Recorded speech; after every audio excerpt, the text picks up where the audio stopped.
Before we get into the processing of your photo and the nuances involved with that, let's take a little bit of time of what goes into making an image in the first place in terms of composition and cropping. In this video, we'll talk about things like point of view, a worm's eye view from below versus a bird's eye view from up above. Think about when you look at an image taken by a drone, why is it so compelling? Usually it's simply because the perspective from way up above is really interesting.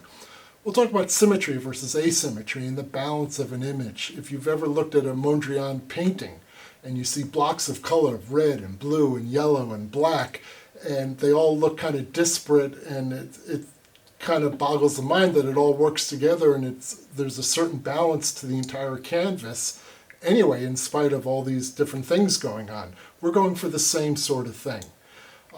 Talk about cropping. How do you minimize or remove elements that are distracting or simply unnecessary in your final image? How to use diagonals to guide the eye of the viewer to your main point of interest. How to use elements that are close and near to the camera versus elements that are far away, and how do you lead the eye from one to the other. We'll also get into the rule of thirds, which is putting a grid over your image. You can use it when you take the photo, and you can also use it afterwards to help in cropping and assembling your final image. And we'll talk about natural framing. How can you use elements that are out in the field already to naturally frame your main point of focus and really help guide the eye to where you want it to be. So we're going to look at some examples and we'll explore all these things. This is a shot from Kodachrome Basin of some interesting rock formations against a deep blue sky. So we have a lot of color contrast. We have the orange-red of the rock, green of the shrubbery, and the deep blue of the sky. This shot was taken about 50, 100 yards away, fairly straight on. It's kind of interesting, really interesting rock formation. But I thought, what else can I do to make it a little bit better or more interesting? So I looked to my left, and there's another rock formation here, which is sort of diagonally across from the main point of interest over here, but still not great because there's a lot of dead area in the foreground here, which doesn't add to the image at all.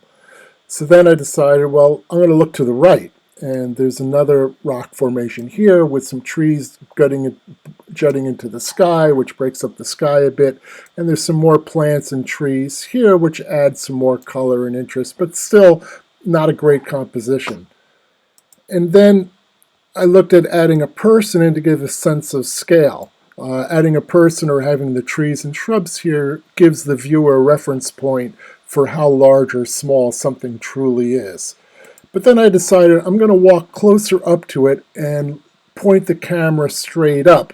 So first I got closer to it, kind of like zooming in on something, and then I looked straight up.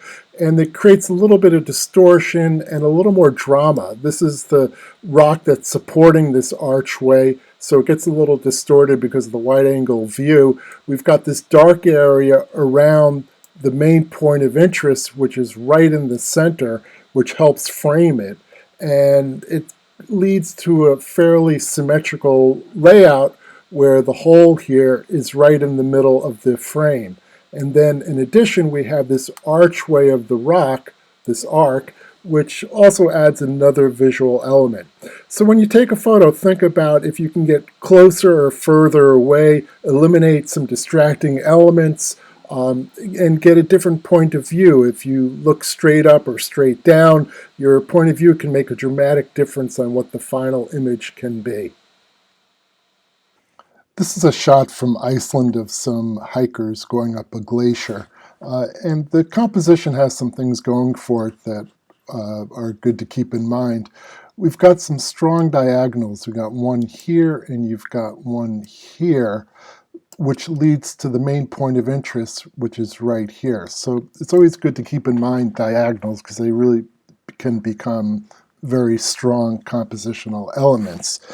What we've also got going on here is you've got the main focus, which is the hikers in the background, and then in the foreground you've got this area of ice and snow here, which has some interesting shapes and colors, which can even be accentuated more with further processing.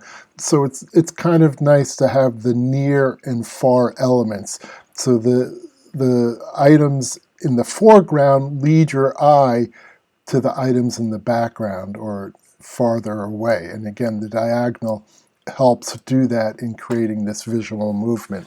So all in all, it works pretty well. But we've got some issues here. Namely, we've got this hiker coming in on the left side, which doesn't add to the composition at all, so we want to get rid of that. Now, the other thing we can start talking about is the rule of thirds. And the rule of thirds you can see by, if we're in Photoshop right now, if we go into the View menu and go to Show and then go to Grid, it brings up this grid of lines, and it divides up the area into thirds, both horizontally and vertically. And what we get from the rule of thirds, one thing is it helps in showing our where our points of interest ought to be. And they ought to be off-center on the 1/3 lines or in the 1/3 quadrants, which we've got pretty much going on here. You know, being that we've got the hikers here, it's right at the 1/3 intersection. So that works pretty well. Now, what you can also do is you can bring up this grid of lines in most cameras. There's usually an option in the viewfinder to show grid, and the grid will be this rule of thirds grid. So it helps you in composing your image. It also helps in keeping your horizon lines level and your verticals going vertical so that you're not creating tilted photographs. So all in all, it's a really good compositional tool to use. So let's take away the grid right now, and we're going to go to our cropping tool. And once we move the cropping tool in Photoshop, it'll bring up the rule of thirds anyway. And you'll have the same tool to use in Lightroom and other programs as well. So this is a pretty common thing, so you should be able to find it in whatever program you're using. So if we come in from the left, we've eliminated that hiker on the left-hand side, but then we've also got a lot of sky, and the sky isn't particularly interesting, being that it's a very overcast day. It's even raining, so there's not a lot that this adds to it. So we can bring that down, and that brings our hikers squarely into that upper left third quadrant, which is nice, which is what we want. And in the foreground here, we have a lot of snow and ice, and we could keep it if we want. I'm going to choose to get rid of a little bit of it because I just want the diagonals to work, and that's what happens here. So if we bring that up and accept that, we've got a pretty strong image going on here, and later on we can talk about other things we can do in terms of accentuating the color and the contrast and the texture of the ice, again leading to what's going on here with the hikers in the upper left-hand corner. So all in all, I think we've created a stronger image.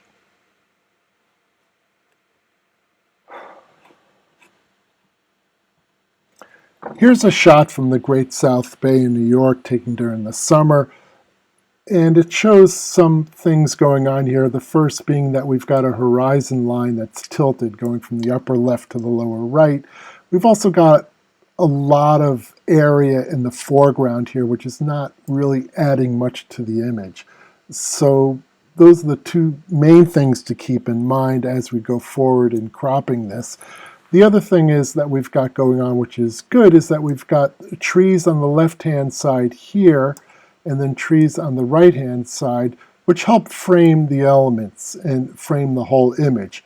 Our main points of interest are the boats in the foreground here, which adds color and some nice diagonals.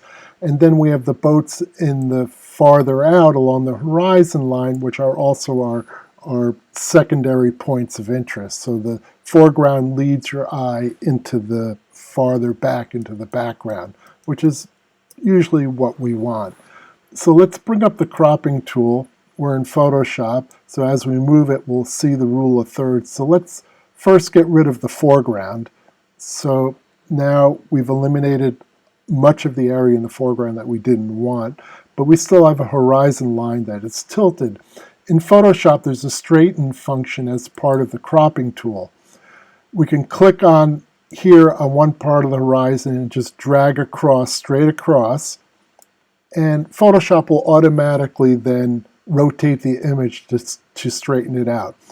You can do this as a separate operation in any program.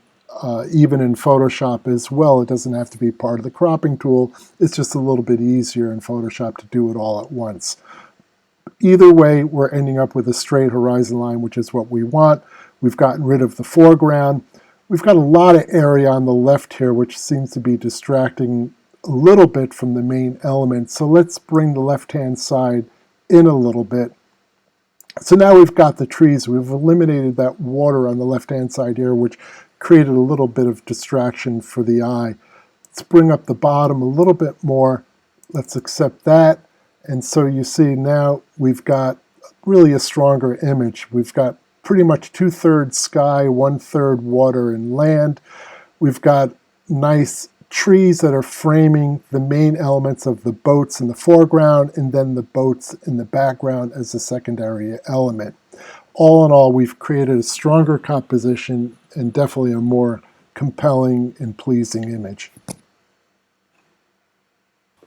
We talked about it briefly with the image from Kodachrome Basin, but here these are a couple of images from Bryce Canyon, and it's kind of the similar thing of using natural framing where you can. The national parks, and especially a place like Bryce or Zion or even Yosemite or something like that, offers lots of opportunity for natural framing. And here we have an arch which creates a natural frame around these two people walking with some of the hoodoo rock formations in the background. And it just just really guides your eye right into the center of attention. And again, we could even go in there and tighten this up even a little bit more because we don't really need that much framing around it. And just close it up here and make a tighter composition, again using our rule of thirds. And there we've got something which again creates a little stronger, a bit of a stronger image. Here it's the same thing. We have a woman, my wife, who's again being framed by the natural arch opening in the rock here. And it also frames the bright light around her. So your eye is naturally drawn right to the center of the image here because it's the brightest spot, while all the surrounding area is kind of dark, and so your eye will not linger there along. So it really directs you right to the center of attention, which is the person in the frame here. So be aware of things that will help naturally frame your photo and your point of interest. It'll do a lot of the heavy lifting for you that you don't have to do later on. I hope these examples will help you the next time you go out making photographs. Just to review, we talked about point of view, a worm's eye view from below versus a bird's eye view from above or straight on. We talked about symmetry versus asymmetry and the balance of an image. How do you get different elements that are going on in your composition to create an overall balanced image? Cropping, how do we remove distracting or unnecessary elements from your image? Sometimes by walking closer to something or moving farther away, we can accomplish this, or by using a zoom lens, depending on your camera or your cell phone. Elements that are near and far away, especially when you're doing a landscape. Many times a landscape photo can be a lot more interesting if you have an element that's in the foreground that helps lead the eye to the background. The rule of thirds, put a grid over your image, and that helps in composing and keeping your horizon lines level. You can use this when you take a photo, you can set it on your smartphone or your camera, and you can do it when you process the image afterwards in whatever program you're using. And then let's think about natural framing. Are there elements out in the field? Are there trees or architectural elements or something that'll help frame your main point of focus and help guide the eye to where you want it to go? So these are all great things to think about as you go out in the world and photograph more things.